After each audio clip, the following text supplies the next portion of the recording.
Good evening, and welcome to worship here at Trinity Hill Church. Thank you for joining us for our Good Friday worship, a time when we set aside a day to remember, reflect on, and meditate on the depth of love that our God has for us, in that he was willing to go all the way to the cross and die for us so that we can have life and be assured that our God is for us and with us in all things. For the past several years here at Trinity Hill Church, we have marked this day with a service of Tenebrae, and I have a little description of what that means on the back of the bulletin. I'm just going to read it now by way of introducing our service this evening. Thank you for joining us for Good Friday worship. Tonight we remember Jesus' death on the cross through a service of Tenebrae. Tenebrae means shadows, and it's a way of observing Good Friday that goes back centuries. Throughout the service, we'll hear the story of the crucifixion and death of Jesus through readings from the Gospel of Matthew. After each reading, one of the lighted candles at the front of the room will be extinguished. As the darkness grows, we ponder the shadows Jesus endured on his way to the cross, the agony in the Garden of Gethsemane, the betrayal of Judas and the denial of Peter, the trial, and finally the shadow of crucifixion, death, and burial. As the candles go out, we find ourselves at the foot of the cross, marveling at the God who took the weight of our sin upon his shoulders. And then these words from a hymn which we'll sing a little later on this evening. See from his head, his hands, his feet, sorrow and love flow mingled down. Did e'er such love and sorrow meet, or thorns compose so rich a crown? Would you please stand for our call to worship?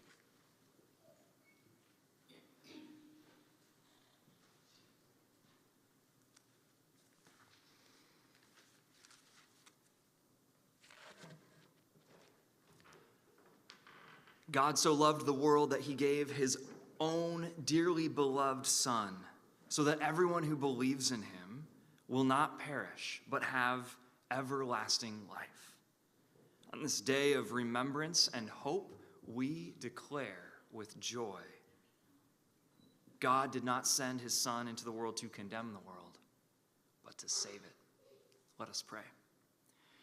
Holy and loving God, as we prepare to set aside our busyness and distractions and to focus intently on Jesus' suffering and death, we ask for eyes to see all that Jesus' death means for understanding you, your love, and our salvation.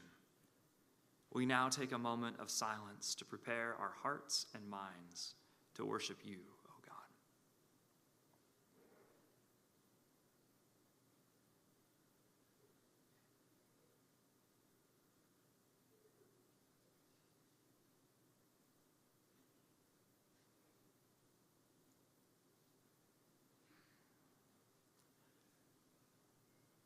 Amen.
be seated.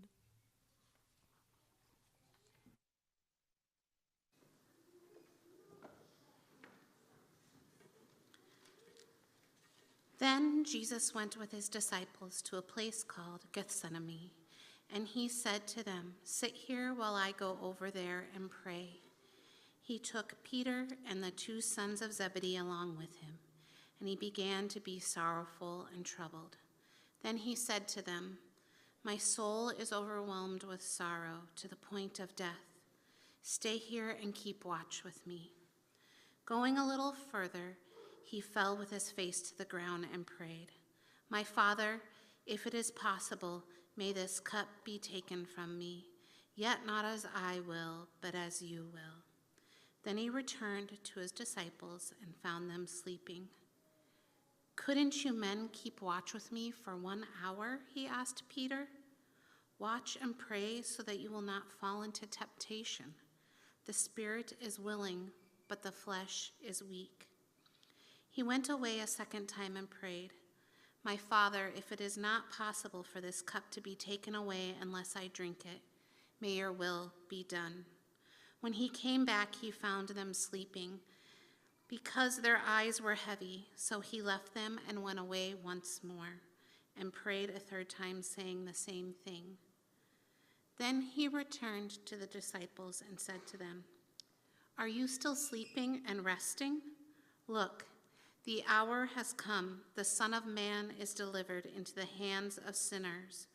Rise, let us go. Here comes my betrayer."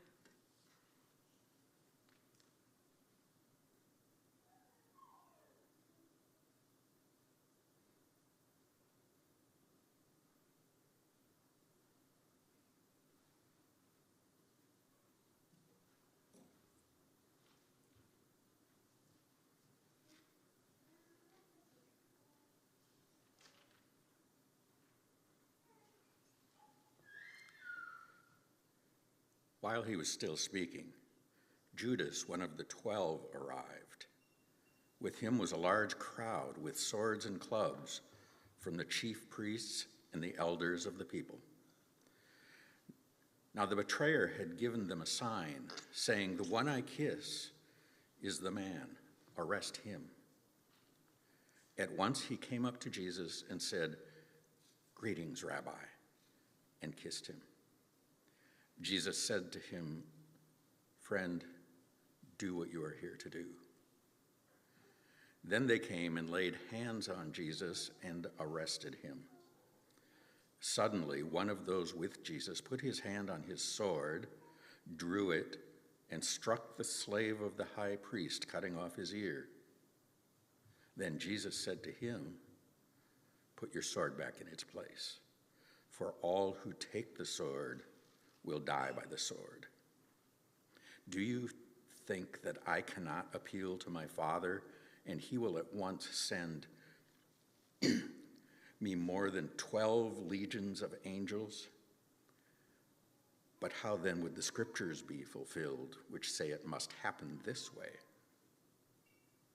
At that hour, Jesus said to the crowds, "Have you come out with swords and clubs to arrest me as though I were a rebel? Day after day I sat in the temple teaching, and you did not arrest me. But all this has taken place so that the scriptures of the prophets may be fulfilled." Then all the disciples deserted him and fled.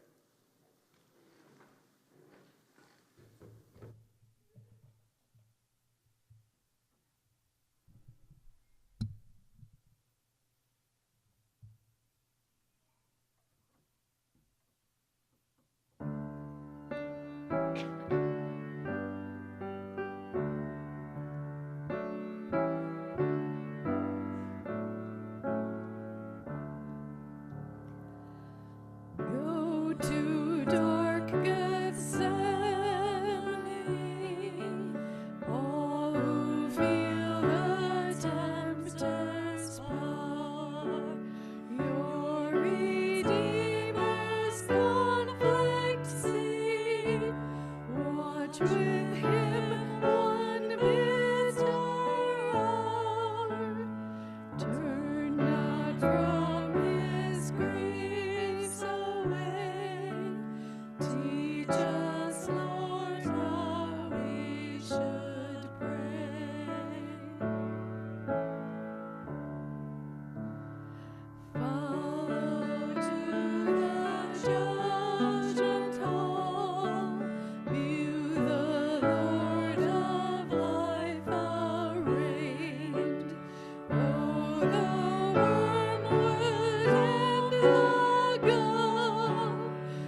climb, there adoring distinct, mark the miracle of time, God's own sacrifice complete.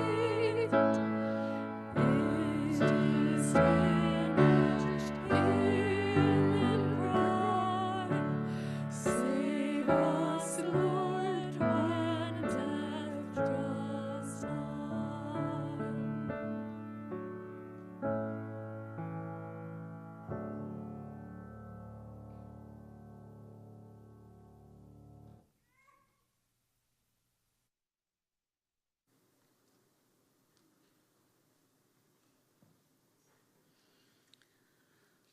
Those who had arrested Jesus took him to Caiaphas, the high priest, where the teachers of the law and the elders had assembled.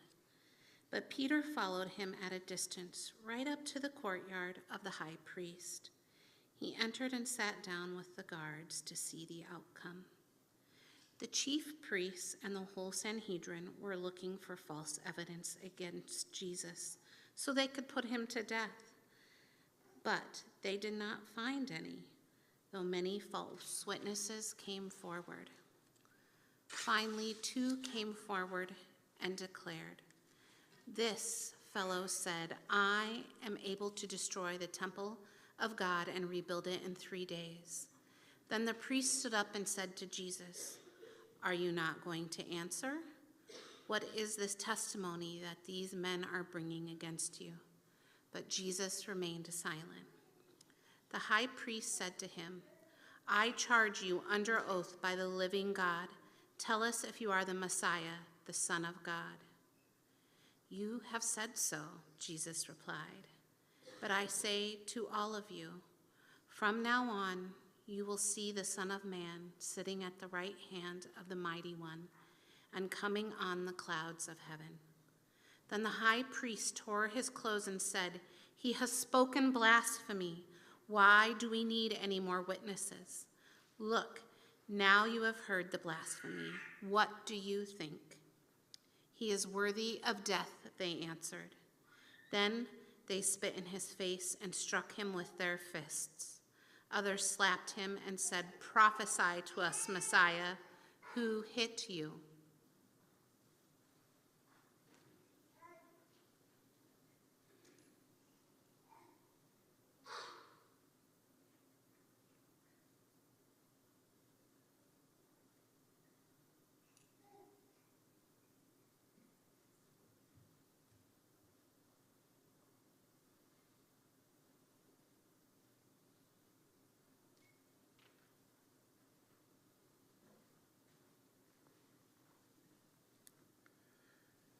Now Peter was sitting outside in the courtyard.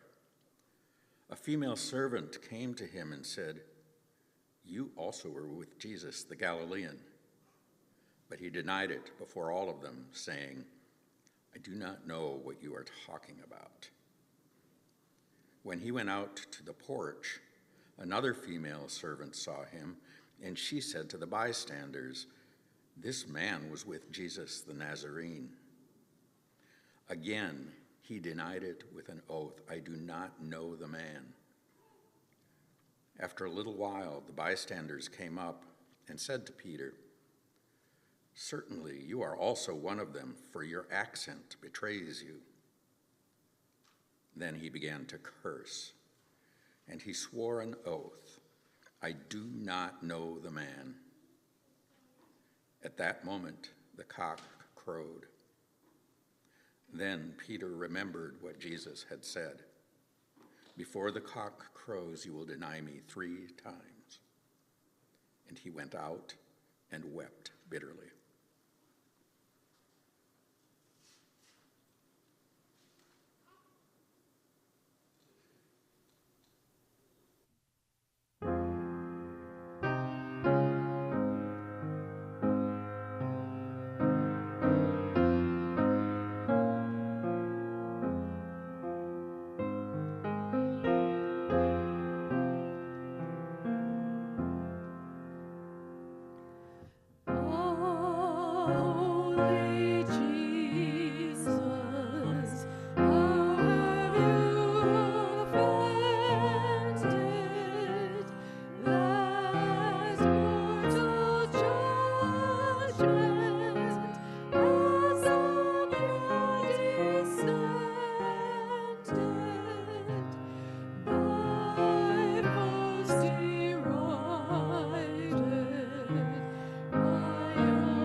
Meanwhile, Jesus stood before the governor, and the governor asked him, "Are you king of the Jews?"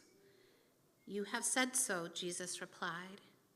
When he was accused by the chief priests and the elders, he gave no answer. Then Pilate asked him, "Don't you hear the testimony they are bringing against you?" But Jesus made no reply, not even to a single charge, to the great amazement of the governor. Now, it was the governor's custom at the festival to release a prisoner chosen by the crowd. At that time, they had a well-known prisoner whose name was Jesus Barabbas. So, when the crowd had gathered, Pilate asked them, "Which one do you want me to release to you? Jesus Barabbas or Jesus? Who is called the Messiah?" For he knew it was out of self-interest that they handed over Jesus to him.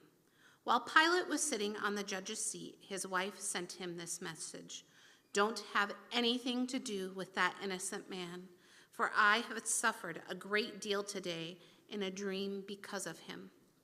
But the chief priests and the elders persuaded the crowd to ask for Barabbas and to have Jesus executed.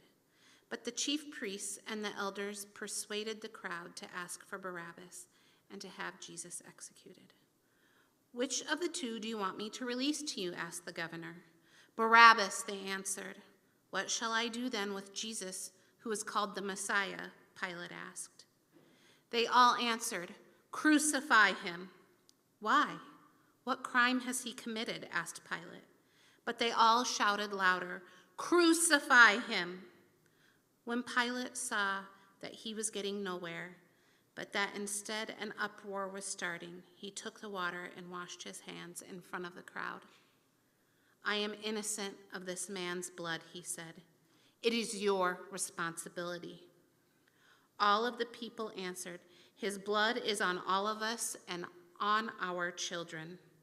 Then he released Barabbas to them, but he had Jesus flogged and handed him over to be crucified.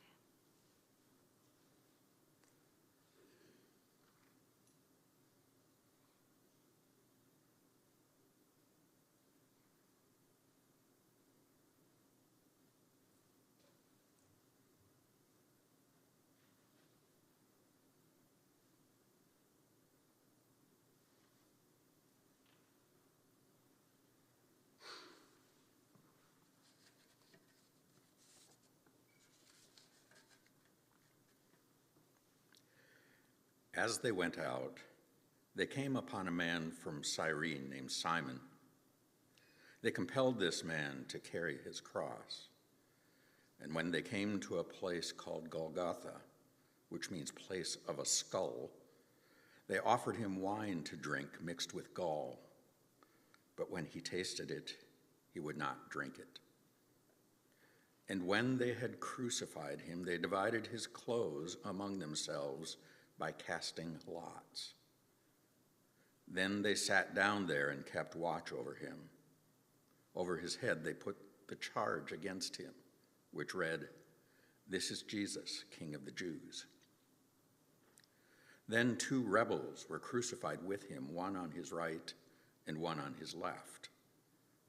Those who passed by derided him, shaking their heads and saying, "You who would destroy the temple and build it in 3 days, save yourself.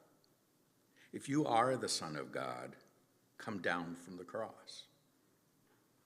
In the same way, the chief priests also, along with the scribes and elders, were mocking him, saying, "He saved others. He cannot save himself. He is the King of Israel. Let him come down from the cross now, and we will believe in him. He trusts in God. Let God deliver him now. For he said, 'I am God's son.'" The rebels who were crucified with him also taunted him in the same way.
We've been hearing all evening from the story of Matthew's gospel.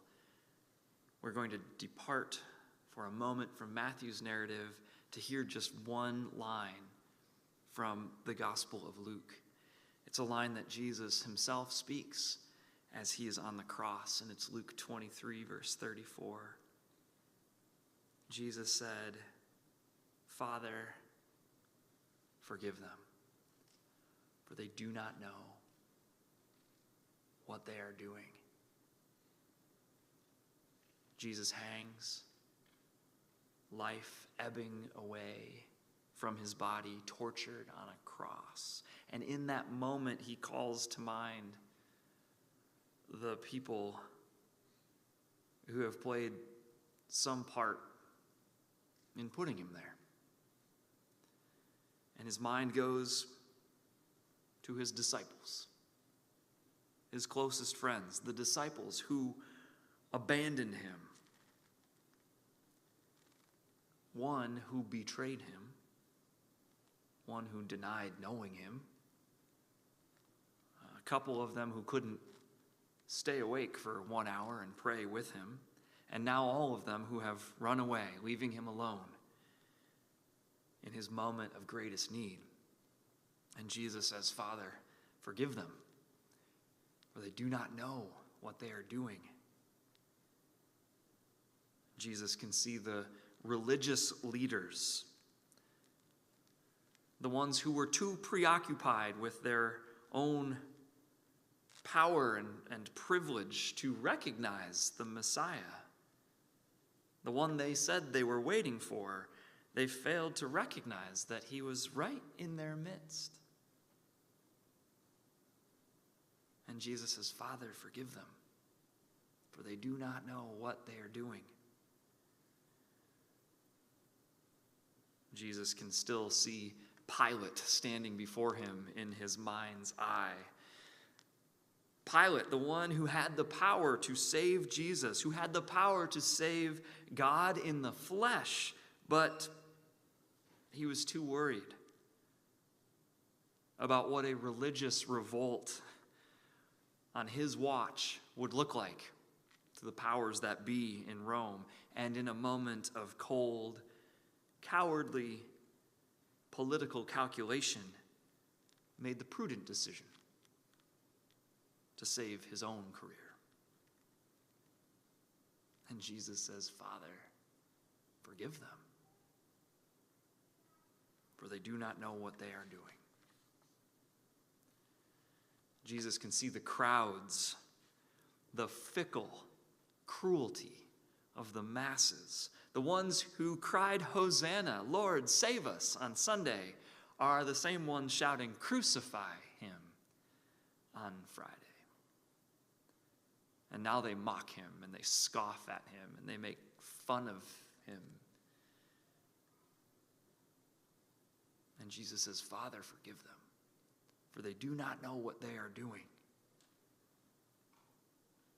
Jesus sees the soldiers, the ones who beat him, spit on him, the ones who divide his clothes amongst themselves, and they didn't even have the decency to wait until he was dead. And Jesus says, "Father, forgive them, for they do not know what they are doing." And so Jesus hangs there, and as life is ebbing away from his body, he is surrounded by all the people who have done harm to him. He's surrounded by enemies. And in that moment, Jesus says, Father, forgive them. Jesus wanted his forgiveness to extend even to the mockers and the scoffers, to the deserters and the betrayers, to the religious snobs and the power-hungry and the self-centered and the spiritually weak. In that moment when, for Jesus, each successive breath became the most painful moment of his life, he used one of his last to say, Father, forgive. Jesus says to his Father, what I am doing here, this work of forgiveness, this conquering of death, this invitation to new life with you, with us, I want it to extend to them. And it all harks back to what Jesus calls us to do, all the way back in Matthew chapter 5, the Sermon on the Mount that we've been looking at throughout this season of Lent. Remember what he said. But I tell you, love your enemies and pray for those who persecute you. Turns out he wasn't calling us to do anything that he was not willing to do himself. He wasn't calling us to do anything that he wasn't willing to do for us. We, the deserters, the scoffers, and the mockers. We, the ones who tend to look out for ourselves before others. We, the fickle, the power-hungry, the spiritually weak. Jesus cries out from the cross, and it's not a word of condemnation. It's a word of love. Forgive them. Welcome them in. Father, let's turn these enemies into people that we call brothers and sisters in our holy and dearly beloved family.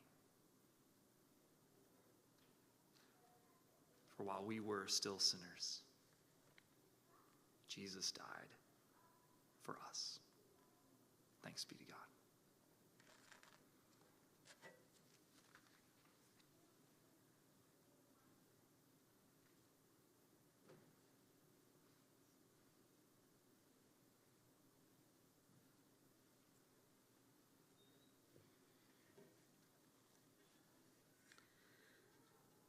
From noon until 3 in the afternoon, darkness came over all the land. About 3 in the afternoon, Jesus cried out in a loud voice, Eli, Eli, lema, which translates to, my God, why have you forsaken me? When some of those standing there heard this, they said, he is calling Elijah. Immediately, one of them ran and got a sponge. He filled it with wine vinegar, put it on a staff, and offered it to Jesus to drink. The rest said, now leave him alone. Let us see if Elijah comes to save him. And when Jesus cried out again in a loud voice, he gave up his spirit. At that moment, the curtain of the temple was torn in two, from the top to bottom. The earth shook, the rocks split, and the tombs broke open. The bodies of many holy people who had died were raised to life. They came out of the tombs after Jesus' resurrection and went into the holy city and appeared to many people. When the centurion and those with him who were guarding Jesus saw the earthquake and all that had happened, they were terrified and exclaimed, surely he was the Son of God. Many women were there watching from a distance. They had followed Jesus from Galilee to care for his needs. Among them were Mary Magdalene, Mary the mother of James and Joseph, and the mother of Zebedee's sons.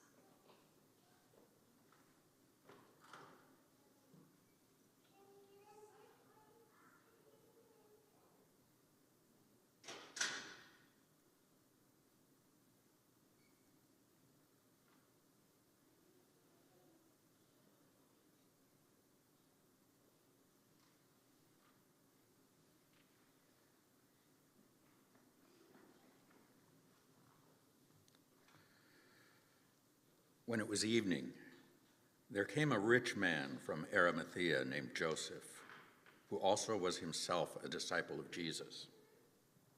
He went to Pilate and asked for the body of Jesus. Then Pilate ordered it to be given to him. So Joseph took the body and wrapped it in a clean linen cloth and laid it in his new tomb, which he had hewn in the rock. He then rolled a great stone to the door of the tomb and went away. Mary Magdalene and the other Mary were there, sitting opposite the tomb.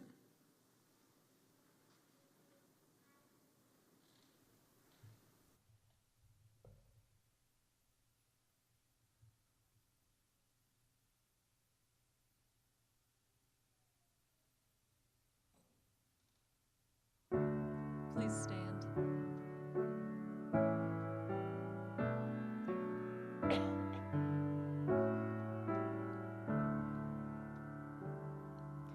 When I survey the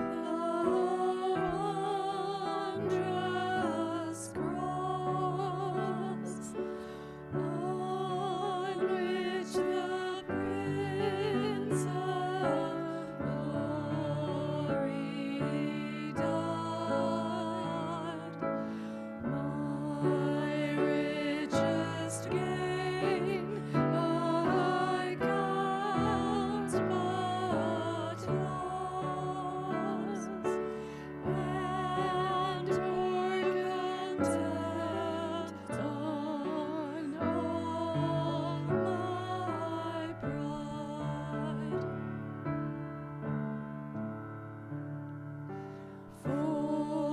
Forbid it, Lord, that I should boast, save in the death of Christ my God.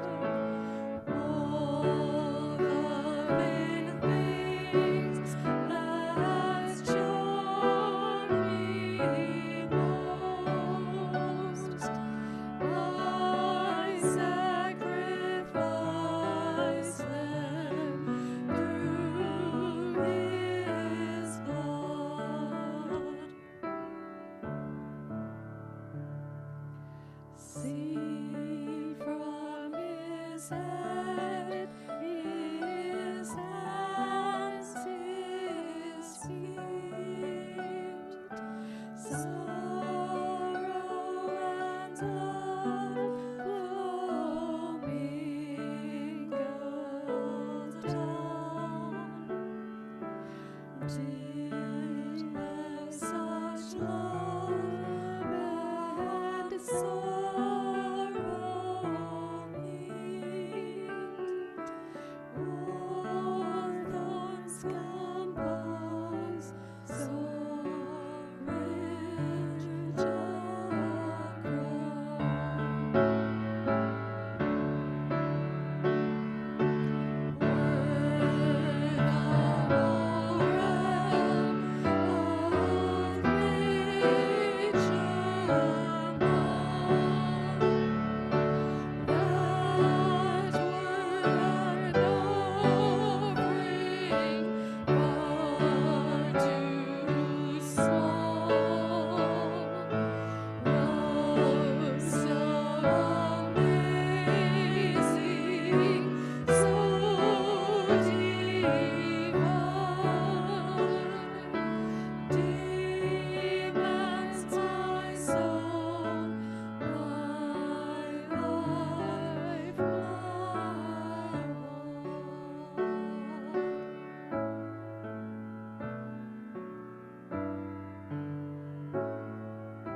Brothers and sisters, go out in the knowledge that the one who thought we needed dying for also thought we were worth dying for and gave himself up for us, a terrible and thrilling sacrifice. Let this blessed assurance be on you as you leave, that Jesus Christ, the Lord of the universe, died for you out of love for you in order to bless you now